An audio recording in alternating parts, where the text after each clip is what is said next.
Alhamdulillah, terima kasih kepada anda yang menjadikan rancangan Assalamualaikum sebagai pengisian pagi Jumaat ini. Ya, betul. Dan kita terus nak berbincang, berkongsi banyak ilmu hari ini. Betul. Dan tadi kita baru bersama dengan Dr. Abdul Rahman dan juga Dr. Musa Masya-Allah. berkenaan dengan program Hafiz Quran. Anak angkat Hafiz di sana. Nah, asasnya ialah saya melihat mereka mahu mentarbiah rakyat Gaza, bumi Palestin, supaya hidup berlandaskan Quran dan Sunnah.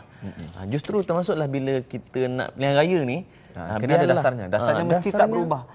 Tak boleh tukar. No kompromi. Iaitu prinsip kita Quran Sunnah. Nak pilih calon ke, nak pilih parti ke apa ke, kalau Quran kata, Sunnah kata ya, kita kena kata ya. Yes. Dia tak boleh pandai-pandai kata tak. Allah.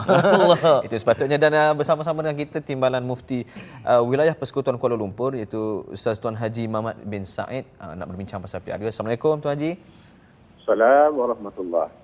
Ya, Tuan Haji, kita ingin mendapat sedikit butiran mutiara ilmu dari Tuan Haji, pesanan pada para penonton dikala kita berpilihan raya, supaya kita menjaga akhlak dalam kita berpolitik, agar kita tak lari dari landasan asas Al-Quran dan Sunnah. Pesanan dari Tuan Haji, silakan. Assalamualaikum warahmatullahi wabarakatuh. Waalaikumsalam. Segala puji bagi Allah yang telah menjadikan Islam sebagai manhaj kehidupan. Selawat dan salam ke atas Nabi Muhammad sallallahu alaihi wasallam, ke atas kaum keluarga dan para sahabatnya. Alhamdulillah, kita sebagai seorang Muslim yang mengaku dirinya sebagai seorang Muslim, mengucap 2 kalimah syahadah, sudah pasti kita akan melaksanakan tuntutan syahadah yang kita buat. Kalau kita perhatikan antara tuntutan syahadah dan akidahnya, kita perlu mengambil berat, terutamanya tentang orang-orang Islam itu sendiri. Sebagai contoh, dalam agama kita banyak ayat Al-Quran dan hadis Nabi sallallahu alaihi wasallam menyuruh kita mengajar orang-orang Islam untuk melakukan perkara-perkara yang baik dan mencegah perkara-perkara yang boleh mendatangkan kemudaratan. Ya, Jamil, ya. Jadi sesuatu yang boleh membawa kepada, kita lihat kepada kebenaran, contohnya, kepada kehidupan manusia, terutamanya orang Islam kita lah.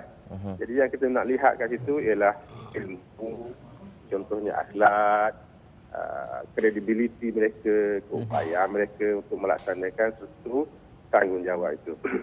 Jadi sekarang ni kita dah berada dalam kelas musim untuk memilih calon, untuk memilih pemimpin kan. Jadi kalau kita lihat dalam kitab-kitab yang dikarang oleh para ulama, tanggungjawab pemimpin itu perkara utama yang menjadi asas.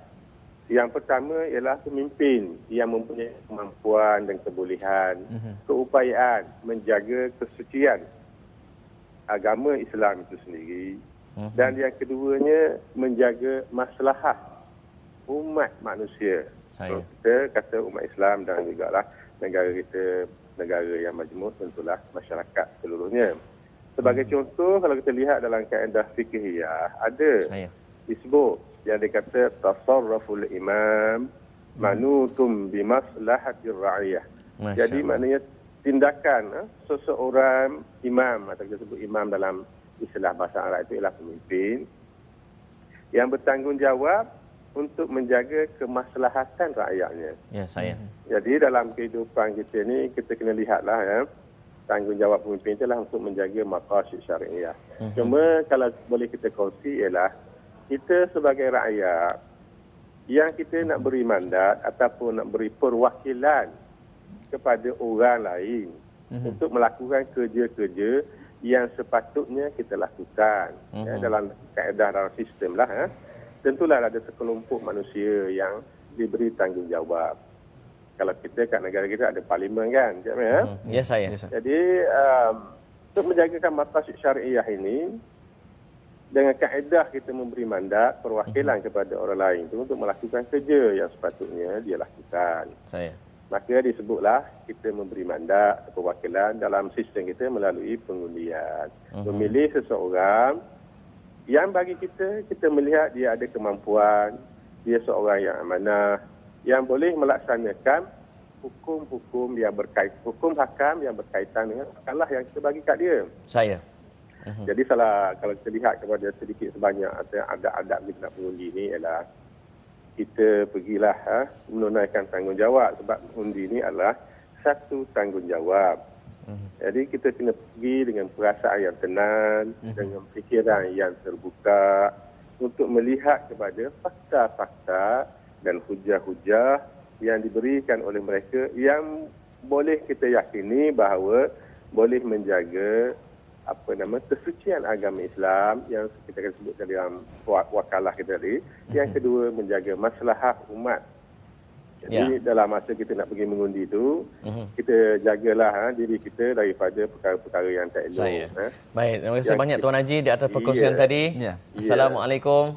Assalamualaikum warahmatullahi. Itu pesanan daripada Tuan Haji Mamat bin Said, Timbalan Mufti Wilayah Persekutuan Kuala Lumpur. Dalam memilih pemimpin. Baik, dalam kita nak masuk pilihan raya pun kita kena sihat. Nak pergi mengundi pun nak kena sihat. Tapi sihat ni bukan sebelum mengundi je, selepas mengundi pun nak kena sihat. Betul. Jadi nak kena sihat ni, sihat tubuh badan ni kena ambil pemakanan yang betul. Cakap pasal pemakanan yang betul, depan kami tu banyak produk-produk di hadapan kami. Supaya boleh mengundi dengan waras. Okey, bersama kita untuk slot sekarang ini seperti mana yang Fazli sebut tadi, Bayu Delima. Bersama kita ialah pertama sekali Encik Romawi Haji Kasolan, pengasas Bayu Delima. Assalamualaikum. Waalaikumsalam warahmatullahi wabarakatuh. Dan seterusnya Dr. Abdul Razak Ibrahim, penasihat dan perunding Bayu Delima. Sekali lagi Assalamualaikum. Sihat ya? Alhamdulillah. Sihat dengan mengamalkan Bayu Delima. Alhamdulillah. Itu sihat. Jadi Cik Romawi, bagaimanakah jus Bayu Delima ni dibuat dan apakah yang membezakan jus Bayu Delima dengan jus-jus yang lain yang berada di pasaran? Sebab jus ni mungkin ada kandungan tersendiri, kelebihan tersendiri. Silakan. Terima kasih Saudara Fazli dan Saudara Amin. Bismillahirrahmanirrahim. Assalamualaikum warahmatullahi wabarakatuh. Alhamdulillah, segala puji bagi Allah Tuhan semesta alam. Jadi alhamdulillah setelah kita melalui beberapa tahun yang lepas, 2 tahun yang lalu, Bayu Delima ini hadir dalam keadaan yang begitu baik. Sambutan di kalangan masyarakat begitu baik. Sampai ke satu tahap, satu produk yang kita keluarkan dahulu akhirnya dah banyak Okey, baik. Sebenarnya perbezaan kalau kita lihat produk Bayu Delima ini dengan produk-produk lain, sebab kita bukan hanya sekadar jus Delima tetapi kita adalah jus Bayu Delima ini adalah satu formulasi. Diformulasikan Bayu Delima itu dalam bentuk bayu. Bayu ni bermakna hidup, dia hidup. Sebab itu buah yang dipetik itu, jadi kita masukkan dalam botol dalam keadaan dia hidup, seakan-akan ada roh dalam buah itu sendiri, Okey, baik, dalam masa yang sama kita formulasikan dengan bahan-bahan yang lain, terutama sekali yang Allah sebut dalam Al-Quran. Hadis Nabi pun banyak mengatakan tentang kehebatan buah Delima. Begitu juga dengan kurmanya, begitu juga dengan buah-buah yang lain, yang buah zaitun, buah mana, madu dan sebagainya. So kita kombinasikan di dalam itu dan kita jadikan dia sebagai satu formulasi minuman kesihatan. Sebab itulah kita menemui setelah rakan-rakan pengguna-pengguna di luar sana yang telah menggunakan produk kita, yang telah minum sebotol, datang lagi order tak putus-putus. Jadi sampai ke satu tahap yang kita nampak sudah boleh kita pasarkan di luar negeri sebenarnya, tetapi kita masih dalam proses penilaian dan sebagainya. Dan itulah saya katakan tadi, dia adalah satu pemakanan sunnah untuk seisi keluarga. Sebab apa? Sebab kita pun tak berapa nak promosikan dari sudut pengguna-pengguna yang telah menggunakan produk kita, yang dulunya tak boleh berjalan, dah boleh berjalan, yang dulunya bedridden, lumpuh dan sebagainya. Alhamdulillah setelah menggunakan produk kita ini, mereka berpuas hati dan alhamdulillah dalam keadaan yang begini, saya rasa begini baik, dengan kekuatan makanan sunnah ini, buah-buahan sunnah, dan begitu juga dalamnya ada habatus sauda, madu dan sebagainya. Dia menjadi satu kekuatan pada produk ini sendiri. Dan doktor, apa yang Cik Muhammad sebut tadi cukup menarik, kandungannya, apalagi dia boleh mengubati banyak penyakitnya. Jadi apakah unsur-unsur utama yang menjadikan Bayu Delima ni cukup mujarab dengan izin Allah? Dengan izin Allah. Terima kasih Delima sebenarnya memang telah banyak kajian-kajian perubatan yang telah dijalankan, dan kita dapati bahawa memang satu penemuan-penemuan yang memang agak menakjubkan. Ini buah delima itu sendiri. Buah delima itu sendiri. Dan dalam kita punya produk ni, kandungan buah delima adalah majoriti lah, lebih daripada 60%. Di samping itu juga kita ada madu, kita ada kurma, kita ada manau salwa, kita ada minyak zaitun dan habatus sauda. Tapi delima itu sendiri pun sudah dia punya bahan-bahan penting. Powerful dari segi perbuatannya. Itu bahan yang kita panggil polyphenol dan juga bioflavonoid, ya. Jadi bahan-bahan ni terutamanya polyphenol ni, antara satunya adalah kajian banyak jalankan antara bahan yang kita namakan anthocyanin. Itu cyanin ni, jadi agak susah kita nak sebutkan. Jadi anthocyanin tu dia yang memberikan warna kepada buah delima tu, especially pada kulit dan juga dia punya isi biji, kan. Jadi delima kita ni, kita punya ekstrak tu banyak juga daripada kulit yang paling banyak kandungan anthocyanin dan juga daripada serat-serat dan juga daripada isi dan biji, ya. Dan satu penemuan yang baik yang begitu bagus tentang anthocyanin ini, dia adalah kita berarti bahawa satu padanya dia memang satu bahan yang kalau kita ambil berterusan dan jangka masa yang lama, dia boleh melemahkan dan boleh membunuh sel kanser.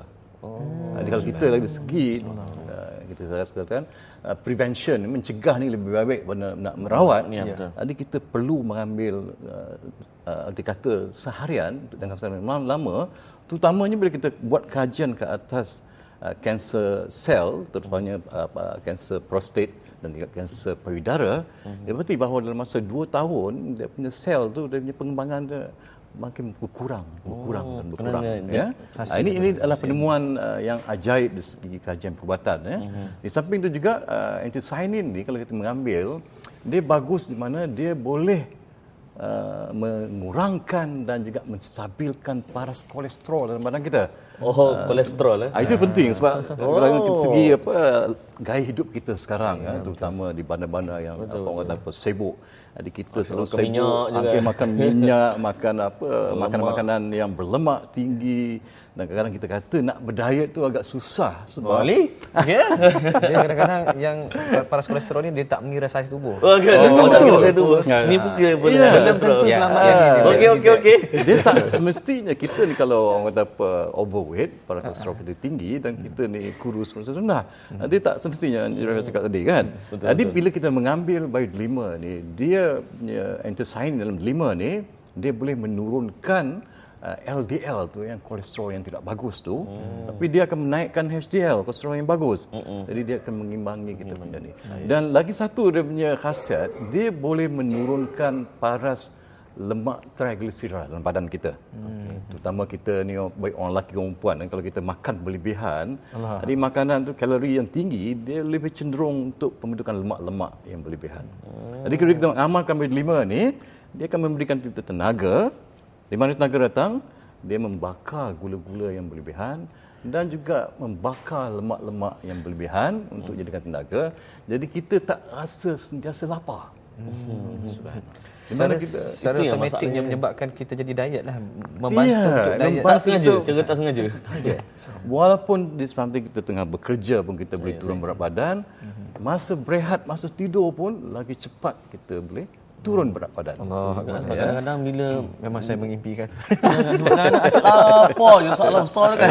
Memang kalau lihat, dan seterusnya untuk orang-orang yang memang ada masalah kesihatan, terutamanya penyakit kronik zaman sekarang, jadi dia akan memberikan tenaga dan lebihnya untuk memberi nutrisi untuk kebaikan tubuh badan kita. Ini semuanya dari segi vitamin dan mineral banyak di dalam delima itu sendiri. Baik, Cik Ramawi, adakah jus delima ni memang boleh digunakan untuk semua peringkat, ibu mengandung dan sebagainya, anak yang kecil, dan juga mungkin offer ataupun orang kata hari ni punya promosinya, kalau ada hari ni manalah tahu beli satu dapat 5 lagi.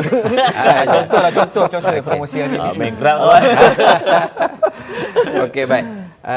Sebenarnya saya nak umumkanlah, hari ini sesiapa yang SMS kepada pihak syarikat, 100 SMS lah. Seperti yang tertera di kaca TV sekarang. Seperti kaca TV sekarang, nombor tu. SMS kepada kita dengan alamat lengkap, kita akan hantarkan sampel produk. ya, dalam bentuk sachet. Kita keluar baru dalam IKIM tu lebih kurang dalam 500 lebih yang SMS. Tapi kita hantar hanya 300 sahaja sampel produk. Dan insya-Allah sebenarnya kita ada promosi. Setiap hari kita ada promosi. Malah kalau kita lihat sendiri pun rakan niaga saya ni suri rumah yang baru pencen pun, yang baru pencen ni pula saya tengok baru ni dia boleh dapat pendapatan melebihi 5 angka. Baru 2 bulan bersama saya di Melaka, Puan Seria ni, dia telah mencapai pendapatan 5 angka. Baru pension daripada Jabatan Ketua Menteri Melaka. Puan Seria alhamdulillah dia boleh menjana, sebab dia adalah testimoni sendiri masalah kesihatan yang dia alami, alhamdulillah dalam keadaan yang begitu cepat, dalam masa 2-3 bulan agak pulih dah, kemudian dia sendiri jual. Dan begitu juga di negeri-negeri yang lain lah. Jadi promosi yang kita beri ni kepada yang berkemampuan tu kita bagi sampai 50% diskaun. Tetapi dia ada syarat-syarat yang perlu dipenuhi lah. Kemudian nanti akan datang pula kita akan memperkenalkan produk ini dalam membangunkan masyarakat kita, terutama sekali belia-belia yang menganggur, yang tak ada kerja, graduan. Kita akan bentuk satu program yang kita panggil program usahawan Bioderma Nasional. Saya dengan Dr. Razak akan jadi dia punya pembimbing. Dan perlu diingat sebenarnya produk ini adalah formulasi yang dibuat oleh Dr. Razak sendiri ya. Dia seorang sebenarnya master dalam bidang biochemist, bukan medical doctor. Semua detail dia tahu. Dia medical doctor dan biochemist juga. Jadi inilah saya kata produk kita ni, saya kata dia bukan hanya sekadar jus delima, tetapi satu formulasi makanan sunnah yang kita patentkan dalam bentuk yang begitu special. Harga satu botol berapa? Yang ini harga RM95. RM95.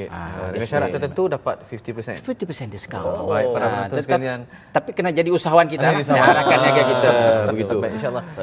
Dan kita pun manakala masa pun tidak mengizinkan kita untuk meneruskan lagi, tetapi produk ini sangat bagus. Jadi kepada anda boleh terus SMS 100 yang pertama saja. 100 yang pertama. Tapi boleh sikit kita nak lancarkan produk baru kita ni. Pintar Kit. Doktor kita ada produk baru itu kita akan lancarkan. Itu kita panggil Pintar Kit. Itu makanan untuk minda kanak-kanak kita. Terutama kanak-kanak sekarang ni dia banyak kanak-kanak yang overweight. Yang kita perlukan ini satu untuk mencerdaskan minda dia.